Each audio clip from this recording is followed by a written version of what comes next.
and gentlemen, may I introduce you all to the chairperson guest of honor, Ms. Nilanjana Shah. She is a research scholar at Amity University. Her area of specialization is in international relations. She is currently working on China and nuclear proliferation in South Asia. She has paper on artificial intelligence in military aspects in reputed international journals and works on commentaries and articles on China and Pakistan's axis. Also, we have among us the co-chairperson of this session, Mr. Jay Makhijani. He is delegated at the Global Governance Initiative and a program officer at Young Professional in Foreign Policy, Tokyo. He plays an important role in supporting the programming director in strategy for event programming. He also assists with defining planning standards, policies, and procedures. And we also have with us the director of Amity Institute of Public Policy, Dr. Yoginder Singh. We are glad to have you all here. Let us begin with the session. I am pronouncing the schedule of presentation. Please be prepared accordingly. First in the row, Mr. Soumyadeep Chaudhary. Second, we have Mr. Rajdeep Sarkar. Next one is Miss Nancy Puri. Next one is Mr. Khatu Jai Prakash. Next one is Hirosh Jyoti Roy. Next is Miss Priyanka. Next one is Pranay Kumar Soul. And the last presentation is Miss Akshita Singh and Master Anish Khetri. Each presenter has been told that their presentation would last between 5 and 7 minutes, only be followed by the chair's inquiries. No presentation should last more than 9 minutes. We will now begin our presentations. I will invite our first presenter to begin our presentation right away, Mr. Soumyadeep Chaudhary. Do I have the permission to share my PPT? Presentation. Sorry? I have the permission to share my PPT. Yeah. Sir, you can share, sir. Please click on share screen. There is a green button. Can you see, sir? Yes, sir. Can you see it? Yes. So good afternoon, respected chairperson, ladies and gentlemen. Today I am a first-year master's student from the University of Calcutta, Soumyadeep Chaudhary, and I am currently presenting my paper, which is titled as "In Pursuit of a New Geopolitics of Education: Reconciling Hindutva Idealism and Pragmatism in National Education Policy 2020." Ladies and gentlemen, like we all know that at the current moment, this is an issue. It's a very, very pertinent and relevant issue because India is currently celebrating 75 years of independence. And at this moment, the national education policy is a very, very interdisciplinary policy, and so is my paper. This paper reflects the interdisciplinary policy because it's not just a paper on public policy, it's also about building diverse and inclusive societies under track 3, as well as about India and Europe cooperation for a resilient future, that's track 5. In this context, we must understand that policy and politics have never been separate entities. Rather, right from the time of the Congress regime to the Vajpayee regime to the current regime, curriculum in education always have had a political touch in India. And in this context, it's important to understand that Samuel P. Huntington has said that in this era, while ideological clashes are fading away, we have new schisms that come up. New schisms in the form of identity. And Hindutva nationalism in India has become the most dominant political discourse post 2014. And keeping in mind that national education policy, the initiators of this policy is the present BJP regime, the understanding the influence of Hindutva politics on the national education policy becomes all the more important. So why NEP? Just like Erasmus had said that the focus on any country should be on the youth. So in India, which currently has 65% of its population under the age of 35. And at the same time, we have multiple new challenges to cope up with. There is there is climate change, there is COVID-19, and there is a plethora of global challenges that stare at us. Plus, there are stark divides in India's literacy rate, which is what has necessitated a new education policy for the new upcoming century.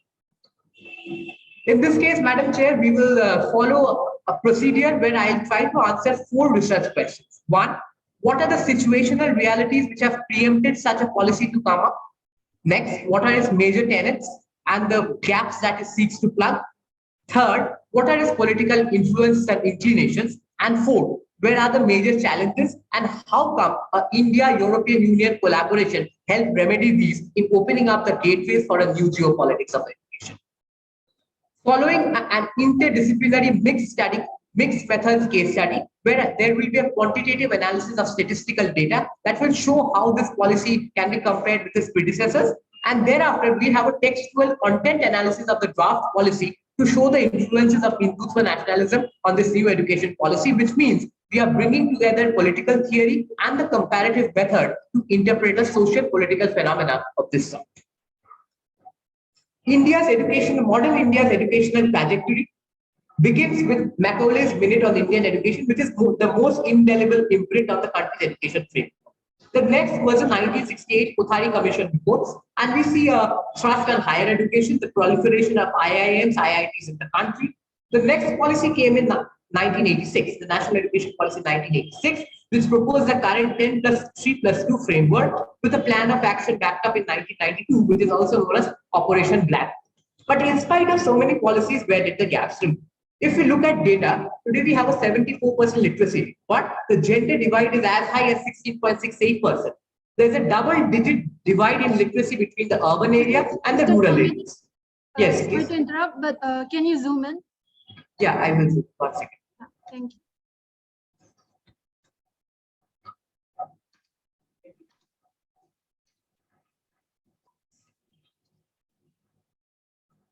One second, I'll just pause it for a second.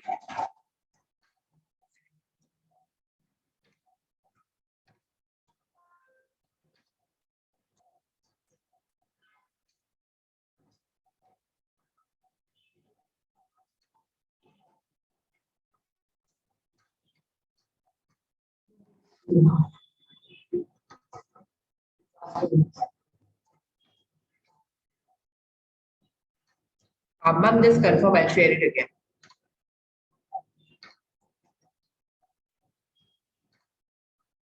Yeah, can you see it now? Yeah, we can. So yeah, so now if I talk about the literacy rate has improved from 5.4 to 74, but there's a gender divide of 16.68%. It's a double jump. Then if we move to the next slide, that is if I show you how the urban and the rural areas have differed, you can see that in almost every age group, the literacy is higher among the younger group than the older groups, and plus there is a high geographical divide, which is the urban-rural area gap is almost 12 to 16%.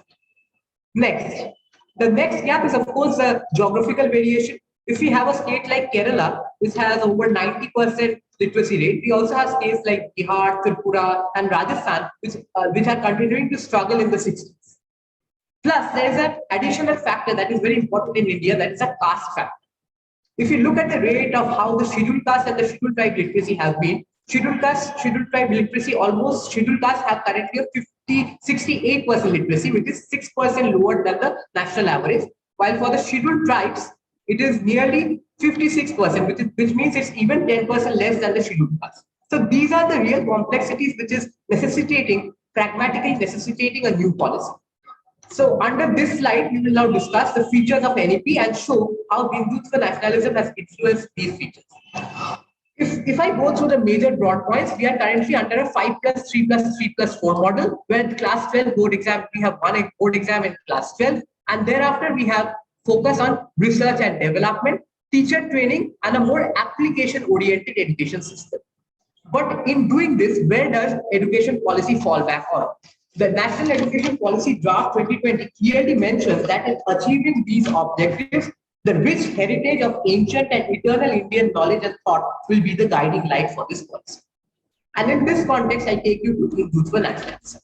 While it's an entirely different perspective to talk about from where Hindutva has evolved, it's important to know that the modern proponent is Vinayak Damodar Savarkar, who puts everyone who considers India to be a homeland and a holy land, Pitribhu and Punyabhu to be a proponent of Hindutva. Hindutva, like any modern Indian political thought, is a very, very complex and enigmatic perception. But having read the works of a number of scholars like Anderson, like Badrinath, I can sum it up in just 5 tenets. That is, invoking past civilizational glory. So where do we find past civilizational glory in NEP 2020? The NEP 2020 starts with the very lines that from Nalanda, Takshashila to Aryabhatta, we have had great scholars in Indian history. And national education policy tries to focus on the Guru Shishya Parampara that was very much a part of the traditional Indian education system. Next is a strong nationalist overtone. Like, this is not just about the education policy, this is very much about the political discourse in India at the moment. A strong nationalist discourse with focus on fundamental rights, duties, constitutional values, and most importantly, a deep-rooted pride in being Indian, not only in thought, but also in spirit and vision. Third, there is sexuality or otherization of the non-Aryan. The non-Aryan is excluded. So in this, from dropping of chapters of the Mughal era to the introduction of the Vedas and the Gitas in school curriculum to the recent raging debate over the hijab in Karnataka's educational institutions, this is also a manifestation of India's new education policy. The next, if I take you to the next, that is mobilization of women. Education and empowerment of the girl child has found a very, very important place in this new educational policy. And like Pradeep Chibbar and Rahul Verma would tell us, reconciling the images of Devi and Durga, of women who are not just mutual carers, but who are also very, very frontline political activists. Combining these two contradictory events, we have a very, very important manifestation in the Hindutva ideology, which is also helped BJP boost its vote bank among voters. And the fifth and the most important is the assimilationist agenda, where people of diverse traditions have been molded into a similar framework. And by talking about Antodaya, by including the scheduled castes, the Dalits, women, and the children who are disadvantaged, by emphasizing on education with inclusivity and flexibility, the assimilationist agenda is found. Plus, we also have Dattopanthi Thengadi, who talks about the RSS's economic impact. He talks about a public-private partnership model, and by the government proactively calling for private investment in the education sector. This is what becomes very prominent. Plus, we must understand that A.G. Nurani has also theorized Hindutva is not just a domestic political ideology. It is also about international acquiescence to this ideology. And when we talk about India becoming a Vishwa Guru, India becoming a global tutor in none other than the words of the very former Education Minister of India, Sri Ramesh Pokhriyal Nishank, we see how there is a close connection between the ideology of the regime and the policy manifestations that it has. Not, of course, without its limitations. I'll take 2 minutes to wrap up the limitations and show you how this is linked with the role of the European. Firstly, there's a problem with funding. Next, there's a problem with infrastructure, and bridging the divide on the ground is going to be a far more daunting task than it actually seems to be. So in this case, we have to go beyond ideology. We have to go beyond idealism and seek for collaboration even from partners abroad. And in this case, the EU is a good, EU can be a reliable partner. Why? Because the European Union system is currently suffering from 2 defects. One is there is a paucity of scholarship opportunities and there are stringent visa regulations. Because if I show you how students are migrating currently, the more number of students are migrating towards Canada and US. And the third spot is the UK, which is already out of the Euro. Sorry to interrupt, but your time limit is up. Can you wrap up the presentation? Yeah, ma'am, 1 minute. Yeah. So it is suffering. So if the EU manages to transfer funds, technology, and quality education to India, it can also learn from the cultural tendencies that are inherent in India's policy. And together, by transforming their mutual disadvantages into advantages, a new geopolitics of education can very well be possible, which is all the more important in the current one, given the geopolitical context where America is still the prominent power, but is on the decline. We have Chinese expansionism and Russia-Ukraine conflict. So in this case, this becomes a mutually profitable venture for both European Union and India. And how far we are able to collaborate between the state and the center, between governmental and non-governmental, as well as national, subnational, and international actors, will determine how far we are able to generate an educational ecosystem that serves the needs and aspirations of a 21st century evolving India. Thank you so much for your patience. Thank you for the presentation. Now we will move on to questions from the chairs.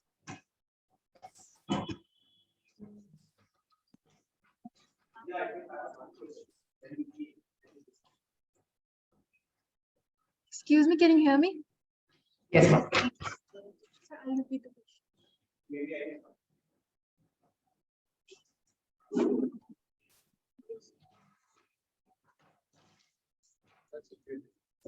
So I have a quick question for you. So you mentioned that there were a couple of elements, tenets in the current policy which are not really fulfilling the cultural aspect of the Indianization, or let's say the Indian culture.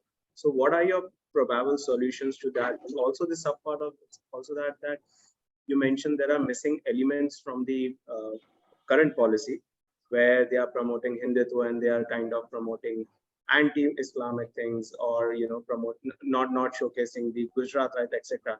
I just want to know, are there any proofs of it? Because I haven't read in the entire document of NEP that they're specifically saying that you cannot teach this, you can teach that, rather than it's more like a framework.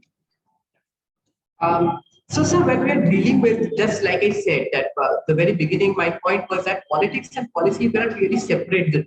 So when we're talking about a policy draft, it is also important to look at how this policy is getting implemented. Because we have seen several policies in India where we have had a fantastic framework, but that did not translate on the ground. And that is what, because of after so many public policies and because of so many staff divides, that we need a public, we need a new public policy. And the focus of this policy is pragmatic. That is why my paper is titled Reconciling Idealism and Pragmatism. It is pragmatic because it is trying to remedy practical problems, practical challenges that India's education system faces in the 21st century. But every policy has an underlying philosophy. There is a substructure on which every superstructure is based. So, and every regime has had its influence or imprints on every public policy. So here, Hindutva nationalism is sometimes evident in text and context. Like I showed you, I cited particular portions. Like we mentioned how in text and content it has got reflected. But otherwise, where it is not so much prominent, it is a pragmatic element which has played. And it is because of this pragmatic element that we'll see, and you see the UGC is calling for foreign universities to come up and set up campuses in India. You don't really see an idealistic plunge in this. You basically see a pragmatic plunge where India is trying to reconcile and bring in foreign players so that they can remedy some of the gaps that are currently present in the India system, and which the current government is falling short of resources to actually implement in practice. This is what the major point of the paper has been. It's all about the collaboration and cooperation that gets into the implementation process to see what we make of this policy. All right. Thank you. Thank you so much. Thank you.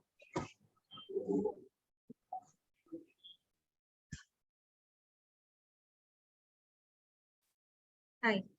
I have one question to ask you, and that is related to, you spoke about the collaboration with EU. We already know about the diplomatic ties that has been going on with India since 1960s and all, related to the political ideological talks, then also related to the parliamentary interactions that India has been facing.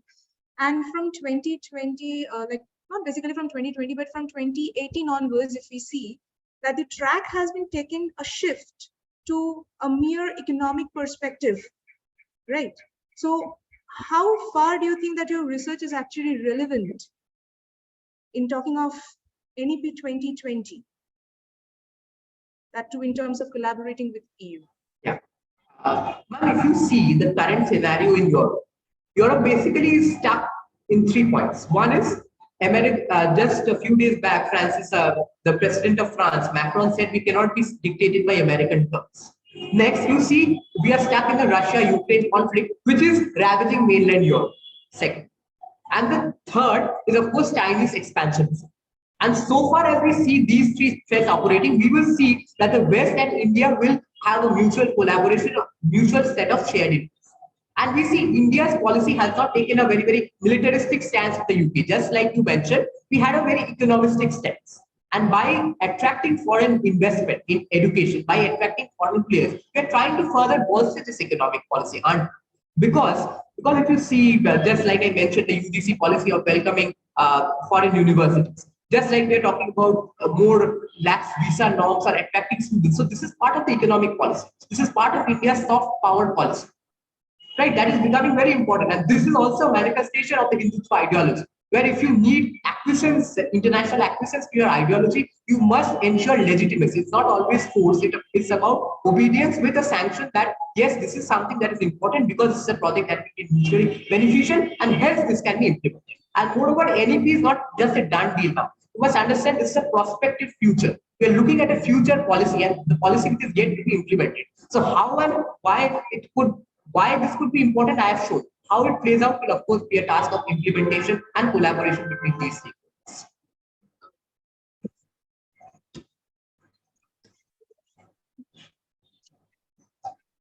Thank you for your lovely presentation. Now I will invite the next presenter for our presentation, Mr. Rajdeep Sarkar.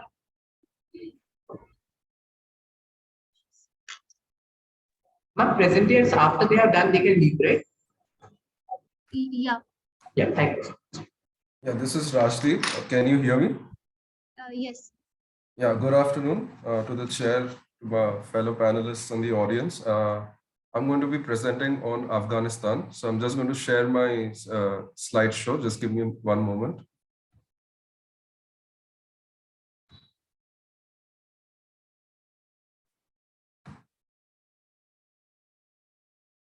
Is it visible? Hello? Yeah, all right. So since time is short, I don't think I can cover the whole slideshow. So there has been some news out of Afghanistan recently. The UN is considering leaving Afghanistan because the Taliban banned women from not only women of Afghanistan. Not only have they done that, but they are saying that women cannot work for the UN agencies, which and now the UN has said, the assistance mission in Afghanistan has said that they're going to have a review period up to 5th May, and they're going to decide on 5th May. Sorry to interrupt you. Please, can you share your first slide? This is on the first slide. Yeah, this is the first slide. You want the title slide? Yeah. All right. Okay. So I'm going to speak about the situation that is prevailing in Afghanistan. The slide was made before these incidents took place. So obviously we know that the return of the Taliban has caused a major shock. Nobody really expected it. There were definitely countries which were expecting it, but nobody knew that the takeover was going to would take place at such a breakneck speed. So it has given rise to what I call a strategic pause, because no country knows how they should really react to it. There are a group of countries in the region, Russia, China, Iran, and Pakistan, to be specific, who were in talks with the Taliban. Pakistan, we know, has been supporting the Taliban for the last 30 years. However, after the takeover, due to certain problems issuing from the border dispute that Pakistan and Afghanistan have, they have ran into some troubles. However, the bigger background in which I would like to situate, or I think what's going on really, is the new Cold War, or the Cold War 2.0 as it is being called. What became clear with the American exit in 21, the manner of it especially, was that there was war fatigue in the Americans. It was a huge blow to America to have left that way. And what resulted was a vacuum, which some of the regional countries have tried to fill in. But then in the era of a Cold War, what happens? And if you look back at the history of Cold War I, what usually happened was that states would be subverted or infiltrated by the 2 or 3 superpowers which were in place at that time, and they would patronize opposite leaders. Something similar is going on in Afghanistan today. There has been news about an internal factional conflict where one party, the party which holds power today, has been hardening social rules. They say that the Ministry of Vice Prevention must have all power. They are behind these moves of banning women from public spaces and so on. Whereas another group led by Sirajuddin Haqqani and the Deputy Prime Minister, they are of the opinion that Afghanistan should open up. So it seems a bit mystifying because the Taliban, right from the time when they came to power, they said that their aim is international recognition. However, it is well known that they are not going to get recognition if they continue on this path. So what could be their motivation? It's a puzzling question as of now. However, maybe there is some explanation there in the internal conflict, but the point is that we do not know much.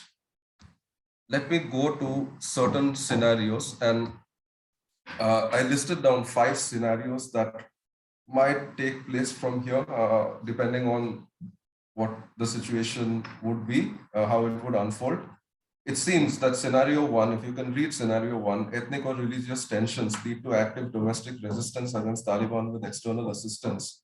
There has been also some news of an old Mujahideen leader named Rashid Dostum, who is an Uzbek leader. As you know, many of you might not be knowing, but Afghanistan is made up of several ethnicities. And one of the things that the Americans tried to do between 2001 and 2021 was to have a power sharing agreement between the different ethnicities, because they felt that that would be the way in which you could get a representative government in Afghanistan. Of course, the process broke down.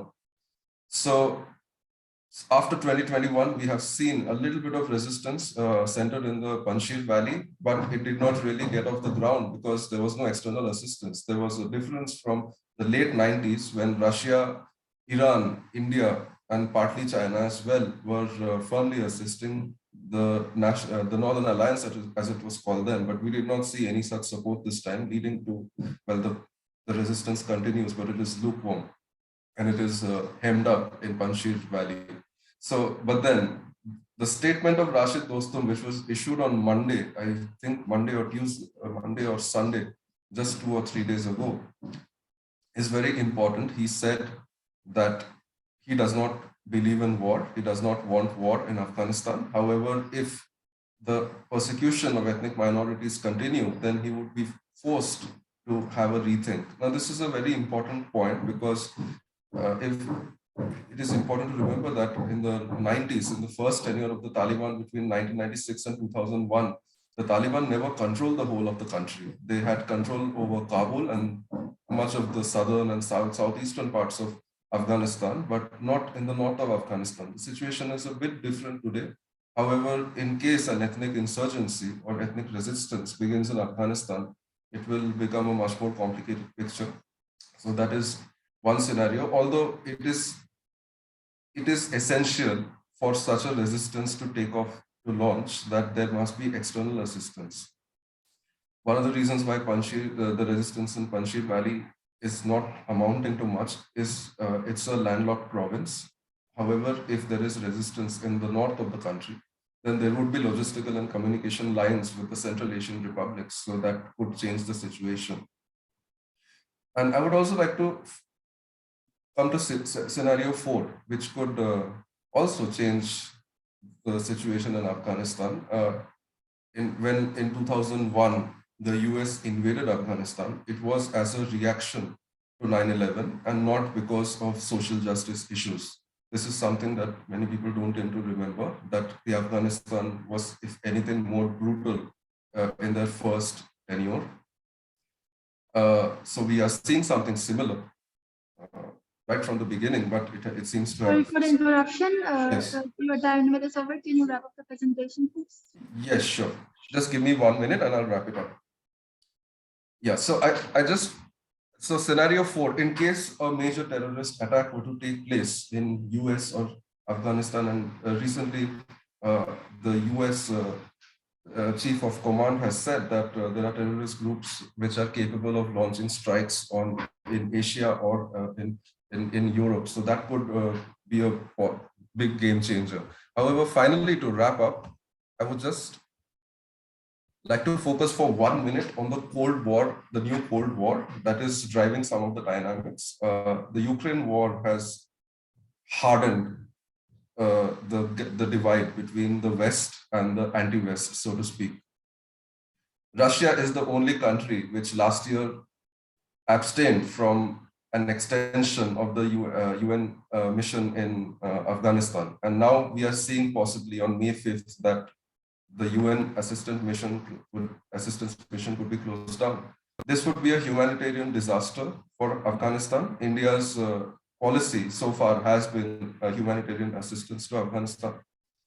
So in the disaster that could follow, the question is who would benefit, what kind of geopolitical interest would be served, and whether it would be possible for Russia and China, who have been the guarantors of the Taliban so far, whether it would be possible for them to maintain their posture even after the Taliban have taken certain decisions which may lead to the leaving of the UN. So I end with that. Thank you. Thank you for your presentation. Now I request chairperson and co-chairperson to ask your question. Okay, thank you.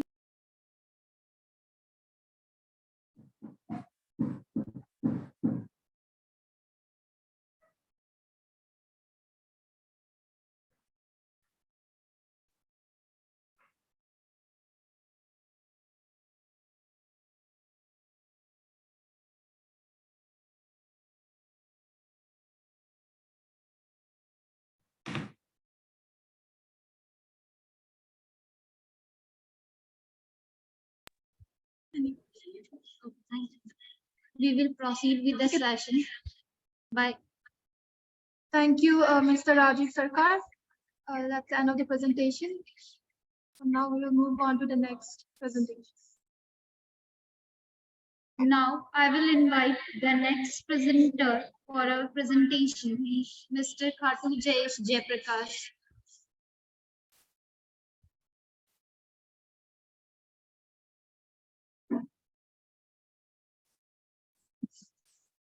Mr. Jayesh? Yes, I'm here. Yeah, you can start with the presentation. Yes.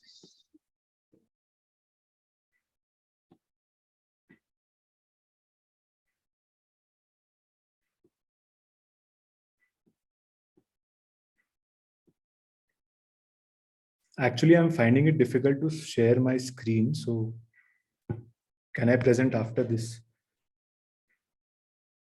Okay, sure.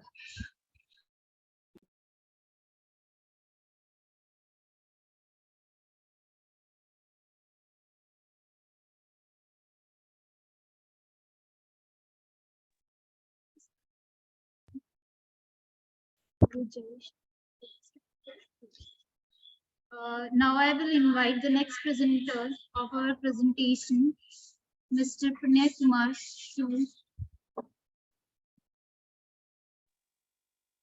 Yeah, can anybody hear me? Yeah. Hello, I'll just take a minute to share my screen, so please bear with me.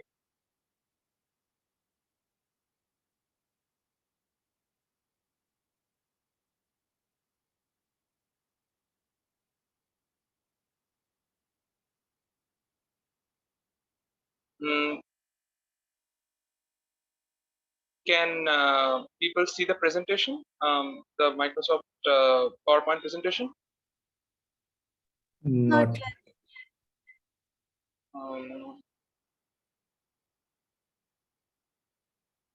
Now is it visible? No. Just a moment. Okay, if you can't share it, we will share it for you.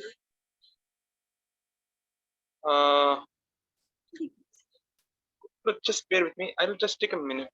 Actually, I find it quite difficult on Zoom.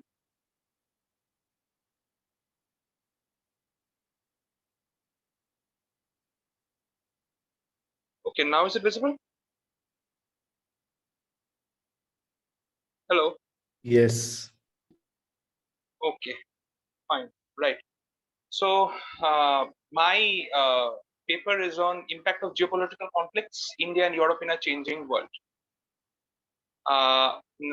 So we've seen that India and Europe, one a civilizational state, and the other continent, which is a agglomeration of nation states, are currently standing at crossroads as far as the current scenario of geopolitical conflicts are concerned. So, in this context, it is important to note that international politics is all about changes in the concept of power and sovereignty. Critical to this understanding of how India and Europe are at crossroads is the phenomenon of economic globalization. Now, India and Europe are finding themselves intermeshed in this world, with the other unable to remain insulated from conflicts in different parts. Because in a global village like this, remaining insulated is at best a pipe dream. Now, the relevance of my study is that it is imperative that we understand how the Ukrainian war in Eurasia and India's geopolitical conflicts with Pakistan and China are shaping not just the world order, but each, but both of these entities' relationship with each other. Now, the research paper's relevance is therefore to understand the nuances of Europe and India in a changing world. So, we need to understand that the biggest geopolitical conflict that Europe has been embroiled in since the end of the Second World War and Cold War is the Russian invasion of Ukraine. I strongly believe that the Russian aggression against Ukraine is limited in terms of geographical coverage, but in terms of financial implication, its value is immense. It's literally immense. Now, the objectives of my research paper is to study the nature of geopolitical conflicts affecting India and Europe, to understand how India and Europe are grappling with these issues, and to understand the perception of such conflicts in both these entities. Now, the methodology of my research is that it's an exploratory research meant to understand the contemporary nature of geopolitical conflicts and the impact that it is exerting on both these geographical and geopolitical entities. It also includes my own insights as a researcher to the changing Indo-European relations. Now, first I come in my presentation to India's China and Pakistan conundrum. We have seen that the biggest threat that currently India faces is with China. Pakistan is indeed there and it will continue to remain there. But the economic meltdown accentuated by the political instability in Pakistan has somehow ebbed that threat. So the real attention that we need to pay as Indians is to the cynic threat that China poses. Perhaps if I talk in terms of geopolitics, then the biggest threat comes that comes from China is in the Indo-Pacific. To be more specific, within the Indo-Pacific, it comes from the Indian Ocean region. China, we already know, is the world's largest navy, which has stripped the US in terms of the number of carriers and other naval arsenal. In fact, China is in the process of building and acquiring a third aircraft carrier. The Liaoning Chinese's first aircraft carrier has been rest in service, and the second one is in the process of being commissioned. From Pakistan, these threats include Islamist terrorism and narco-terrorism, mainly on northern and northwestern borders of India. In fact, Pakistan is an integral part of the Northern Crescent Corridor, as we understand. The second part of my presentation is how India-Europe relations in a state of flux. You see, India and Europe, as I already mentioned, are standing at crossroads. But to say that these geopolitical conflicts actually upend India-Europe relations would be exerting negativity more into Indo-European relations. The reason I say this is because at a time when the world order becomes more pluralized yet uncertain, I believe that it is India and not Europe who calls the shots. And in terms of national interest, this is what we Indians want. Now, the main point of my presentation is this: European perceptions in a changing world. see the Euro-American unity that is we have seen in the context of the Russia-Ukraine war, with America and Europe supplying lethal weapons to Ukraine to aid it in survival, is motivated by the Euro-Atlantic idea of Pax Europea. And if I Pax Europea, the reason is that Europe is through this conflict trying to revive its own age-old colonial mentality, its age-old colonial belief system. And this new colonialist mentality that Europe seeks to revive has been exposed in an incisive manner by the mechanical engineer and advocate J. Deepak's hard-hitting 2021 book, which is, by the way, a bestseller, India, that is Bharat, Coloniality, Civilization and Constitution. Now, the second dimension of this European double standard when it comes to treating refugees who have fled the European conflict is that the European countries have been welcoming towards the Ukrainian refugees, but not so much for the Syrian and the Arab refugees. I mean, a Eurocentric, Western, Catholic Christian idea of the world order still seems strongly, I should say, entrenched in European psyche. They have, even after the collapse of colonialism and imperialism for many centuries, have not been able to overcome this diabolical mentality.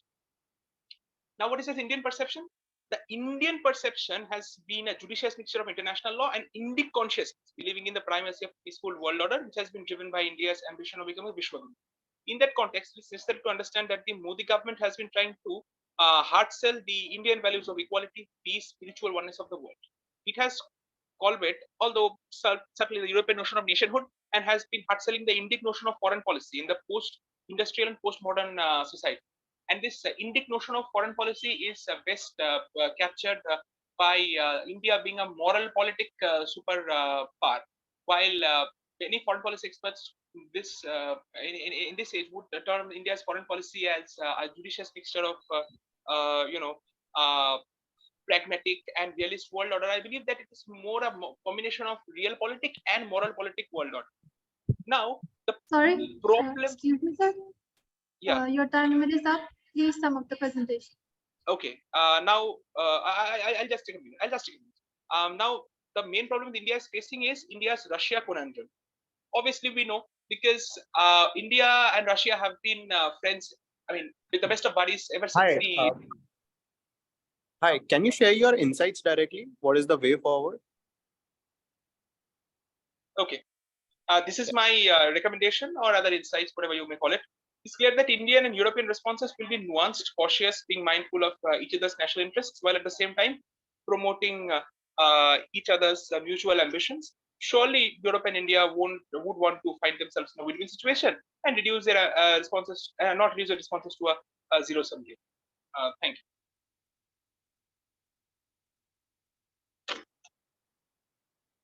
Thank you for the presentation. Now we will move on to the questions from the chair.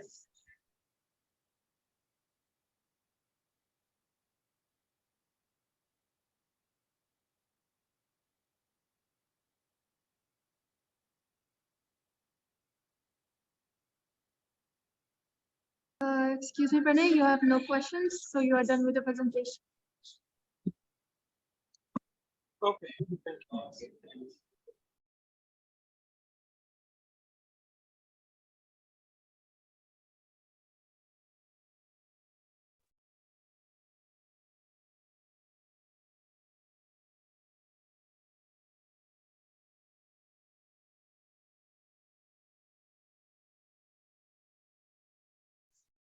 We will proceed with the session by inviting Mr. Khatujesh Jayaprakash, our next presenter.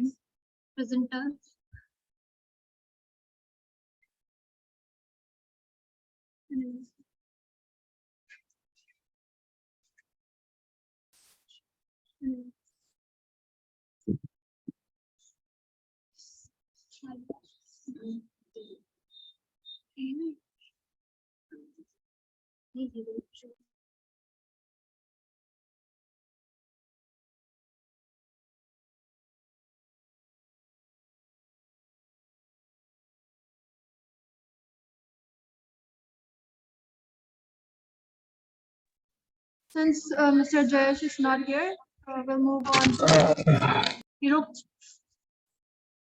Hirok Jyoti Ray.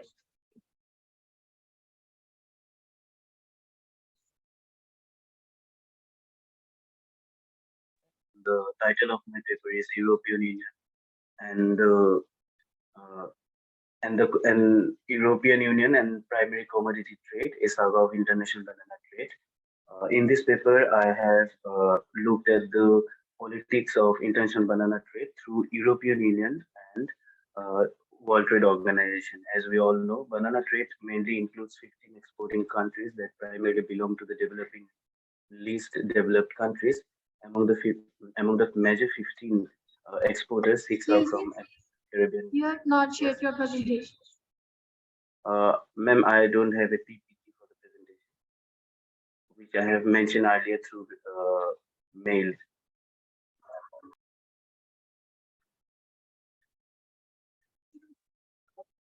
Okay, please proceed with a louder voice. Okay.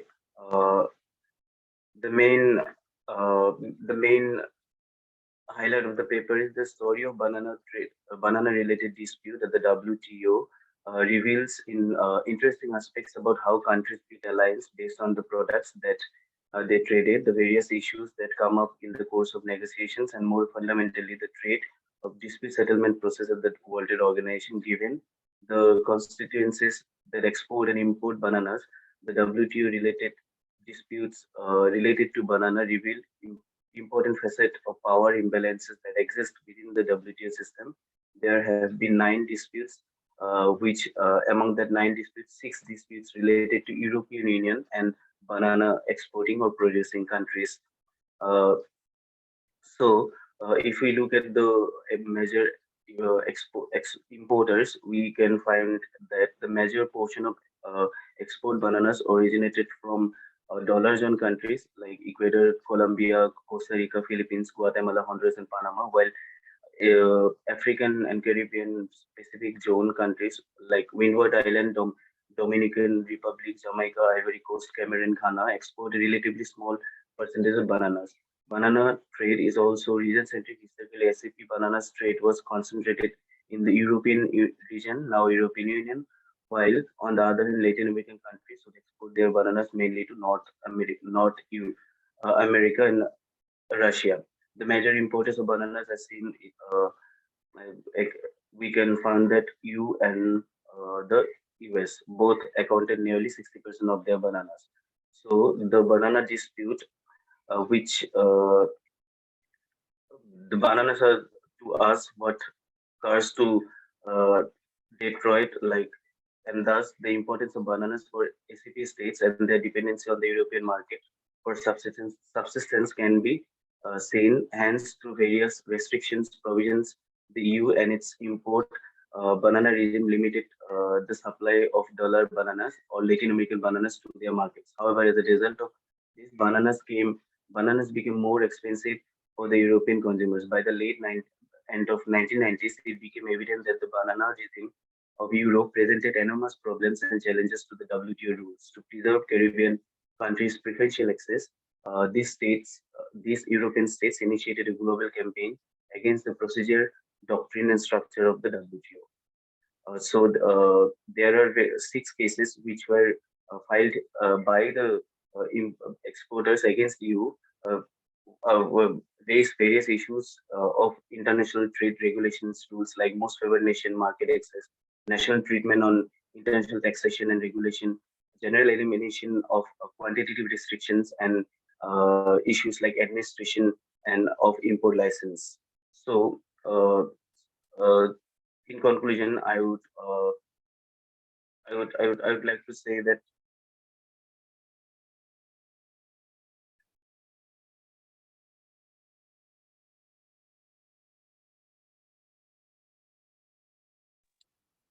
You there?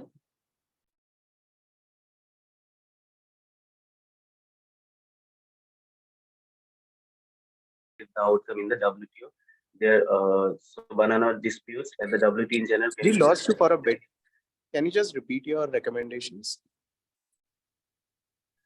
Banana dispute related to WTO and EU in general are characterized by the political and legal complexities that involve international organizations like EU. The root of banana dispute is seen primarily in the European Union's adopted regime on bananas. The dispute was complex for several reasons.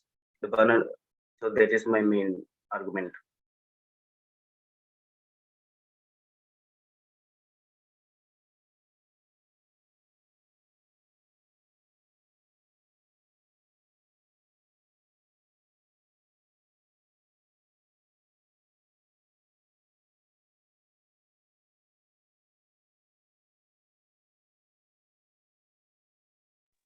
All right, thank you for your presentation.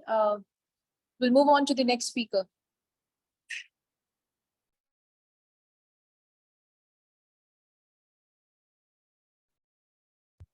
Thank you for your lovely presentation. Now I will proceed further with this session by inviting Ms. Akansha Singh and Master Anish Chetri.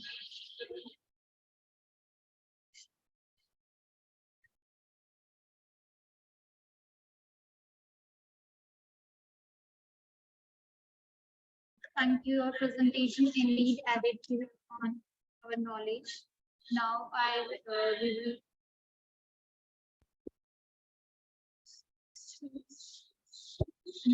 will invite our last presenter, Mr. Jayesh Khatu.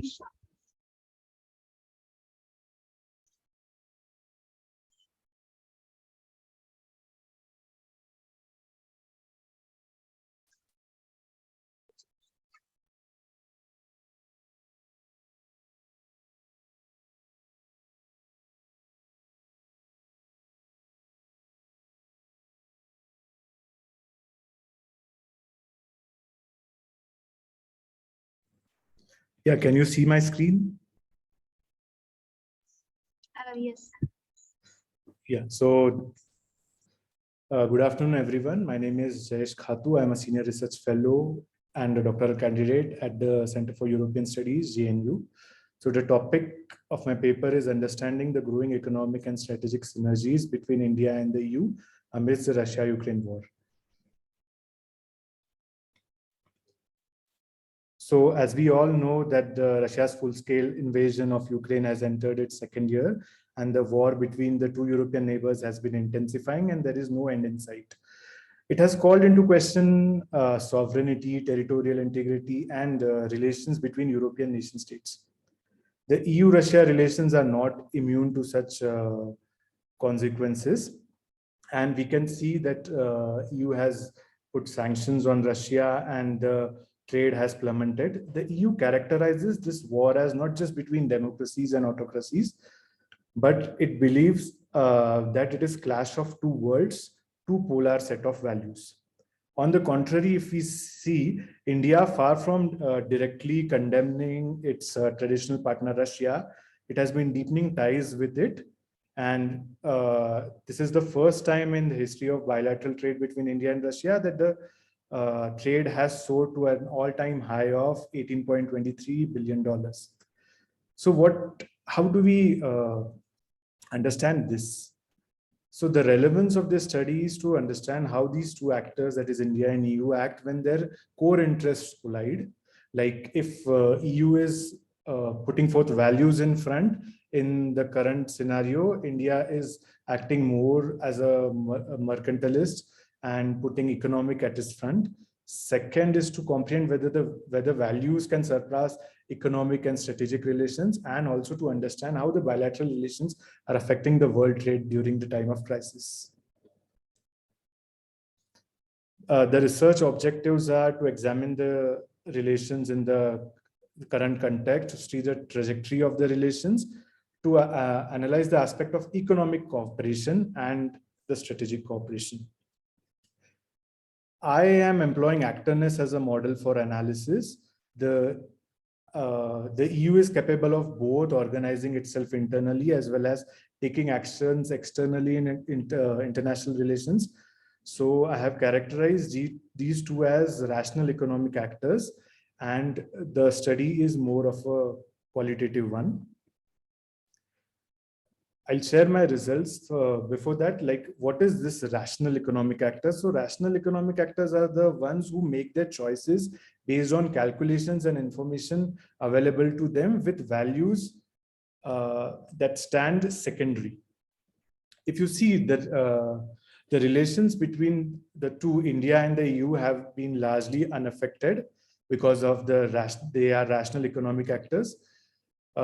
We all have read the Hindustan Times interview of European Union foreign policy chief Joseph Borrell, when he had said that it's not problematic for us and good for India if they can buy Russian oil at a better price. How is it so? The EU's purpose is to decrease and diminish Russia's financial capacity, the income they get out of selling oil. But the EU knows that the oil market has to be balanced. And if everybody in the world was not buying Russian oil, the EU will be in trouble because the market will be very imbalanced. So it's not a problem for the EU, and it is good for India if India can buy Russian oil at a better price. Then we can say that trade and strategic relations are preceding over values. Okay, there has been pressure on India to condemn Russian aggression, but the trade flow has not been affected. Just take into consideration India's petroleum products exports to the EU that rose for 20.4% in the last financial year.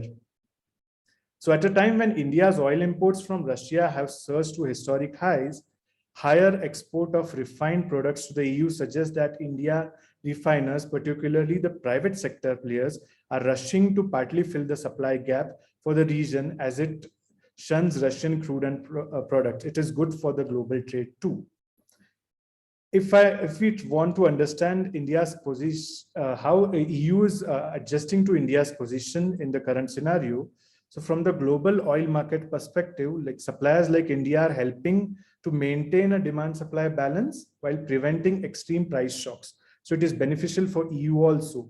Like it can maintain its stand on the sanctions, but it is also helping to maintain the demand-supply balance in the global trade. The economic relations are dominant. We can see that the dormant EU-India FTA talks were initiated just last year after the war commenced, and there have been 2-3 rounds already, and the talks are gaining momentum.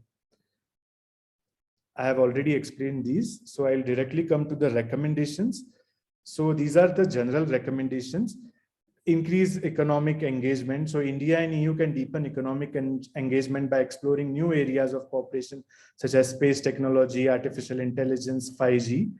The Trade and Technology Council in this regard is a very good step. India has a strong mechanism in the form of Trade and Technology Council, TTC, with the EU and no other country. So this can take boost with regard to the trade component. The last thing I want to flag here is the carbon border adjustment mechanism, which the EU has been implementing from July this year. And there might be issues in the trade and such components, and the TTC can be helpful in this regard. Thank you so much.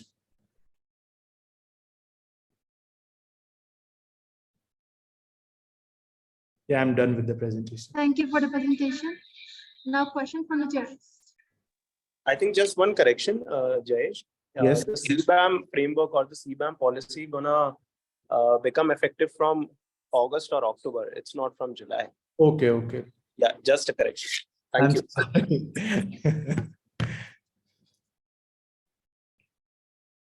Thank you so much.